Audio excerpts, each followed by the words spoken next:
বলিউড অভিনেতা mister perfectionist আমির খানের বহু প্রতীক্ষিত সিনেমা সিতারে জমিন পারের বিশেষ প্রদর্শনীতে এক ফ্রেমে ধরা দিলেন বলিউডের ৩ তারকা শাহরুখ খান, সালমান খান ও আমির খান। আজ শুক্রবার মুক্তির অপেক্ষায় সিনেমাটি ঘিরে এমনিতেও দর্শকের উন্মাদনা তুঙ্গে, তার ওপর ৩ খানের উপস্থিতি যেন সেই উন্মাদনাকে কয়েক গুণ বাড়িয়ে দিয়েছে।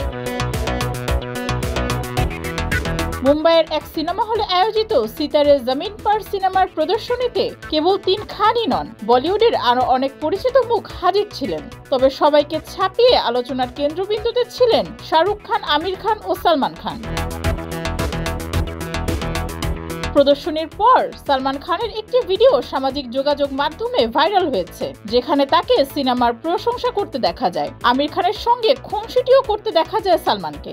এক মুহূর্তে সালমান বলেন, এখন আমি ইন্টারভিউ দিচ্ছি, কিন্তু আপনারা ইন্টারভিউ নিচ্ছেন না। সালমানের এই মজাদার ভিডিওটি নেটিজেনদের কাছ থেকে প্রচুর লাইক ও মন্তব্য কুড়িয়েছে।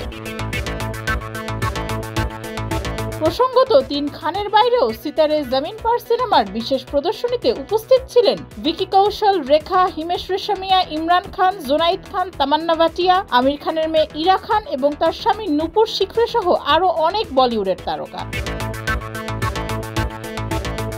ডেস্ক রিপোর্ট, যুগের চিন্তা।